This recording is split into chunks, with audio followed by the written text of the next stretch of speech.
Puji nama Tuhan. Apa kabar Bapak Ibu Saudara yang dikasihi dalam Tuhan? Kembali lagi pagi hari ini kita bertemu di Renungan Sarapan. Makanan yang sesungguhnya bagi hati. Puji nama Tuhan. Pagi hari ini Renungan Sarapan saya berikan judul Ketekunan. Ayat pokok kita di dalam Ibrani 10 ayat 36. Sekali lagi, Ibrani 10 ayat 36. Sebab kamu memerlukan ketekunan supaya sesudah kamu melakukannya sebab kamu memerlukan ketekunan supaya sesudah kamu melakukan kehendak Allah, kamu memperoleh apa yang dijanjikan itu. Amin. Hidup adalah sebuah perjalanan. Bukankah kita tahu bahwa hidup adalah sebuah perjalanan? Dan dalam perjalanan kehidupan kita pasti selalu ada di posisi yang berbeda-beda. Mungkin saat ini kita sedang berada di posisi yang di atas, atau mungkin suatu saat kita ada di posisi yang di bawah. Tetapi di dalam kehidupan kita, dalam perjalanan hidup kita memerlukan yang namanya ketekunan. Nah, kata tekun dalam Kamus Besar Bahasa Indonesia memiliki arti rajin. Selain kata rajin, kata ketekunan atau tekun memiliki arti bersungguh-sungguh. Rajin, bersungguh-sungguh. Dan ketekunan terdiri dari 3 faktor. Ketekunan terdiri dari 3 faktor. Faktor yang pertama dari ketekunan adalah iman. Dan faktor kedua adalah komitmen.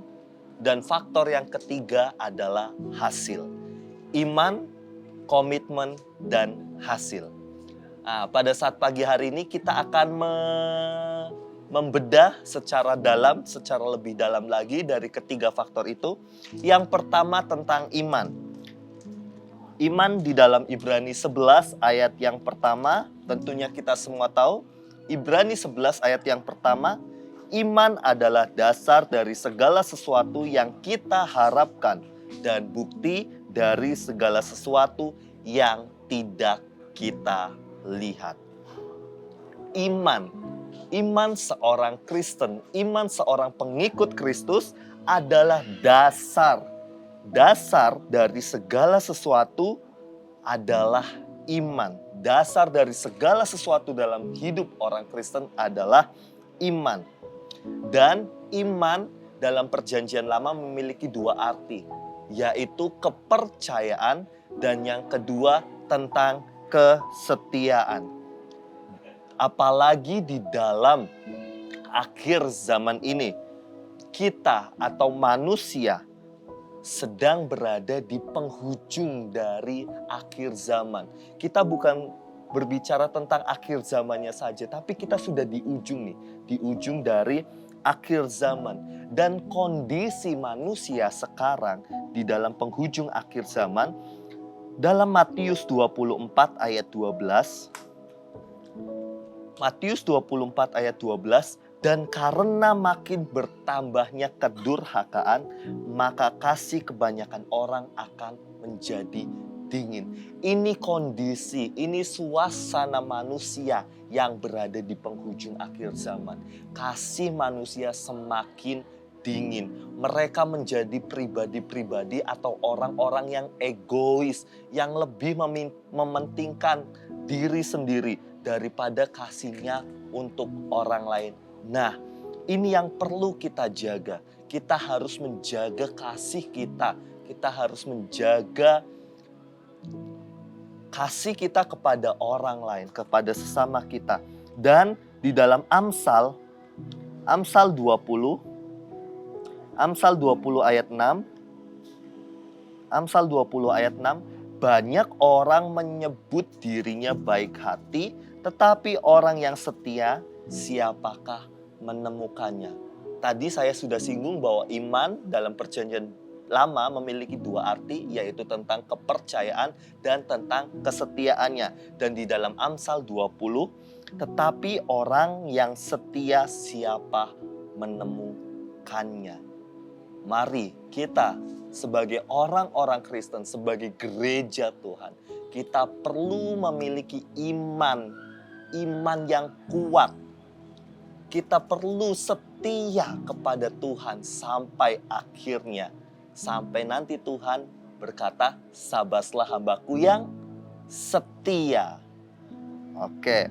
Dan poin yang kedua tentang komitmen. Komitmen dalam Kamus Besar Bahasa Indonesia memiliki arti bertanggung jawab.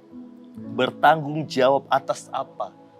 Kita akan lihat di dalam Roma 14. Roma 14 ayat yang ke-12. Roma 14 ayat 12. Demikianlah setiap orang di antara kita akan memberi pertanggungan jawab tentang dirinya sendiri kepada Allah.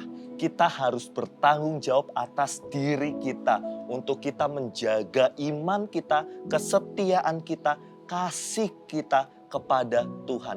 Komitmen adalah sesuatu yang harus dibangun secara terus-menerus sehingga menjadi kebiasaan, sehingga di dalamnya ada pertanggungan jawab yang kita harus selalu kerjakan. Dan poin yang ketiga adalah hasil atau mendapatkan hasil akhir. Apa hasil ketika kita beriman, ketika kita setia, ketika kita komitmen mengerjakan segala sesuatu dengan penuh pertanggungan jawab? Yaitu di dalam Yakobus 1 ayat yang ke-12. Yakobus 1 ayat 12, berbahagialah orang yang bertahan dalam pencobaan, sebab apabila ia sudah tahan uji, ia akan menerima mahkota kehidupan yang dijanjikan Allah kepada barang siapa yang mengasihi Dia. Akan mendapatkan mahkota kehidupan bagi barang siapa yang setia, bagi barang siapa yang tahan uji.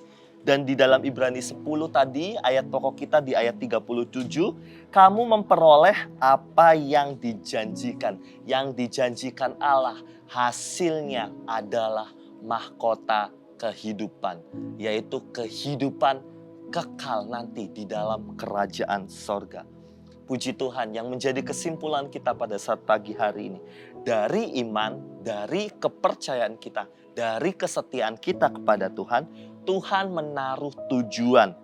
Dan kita memiliki komitmen untuk selalu dalam jalannya Tuhan. Kita harus terus berkomitmen dalam jalannya Tuhan, dalam kehendaknya Tuhan. Sehingga kita menghasilkan, yaitu mahkota kehidupan di dalam kekekalan, yaitu surga. Puji nama Tuhan, selamat pagi, selamat beraktivitas, dan Tuhan Yesus memberkati.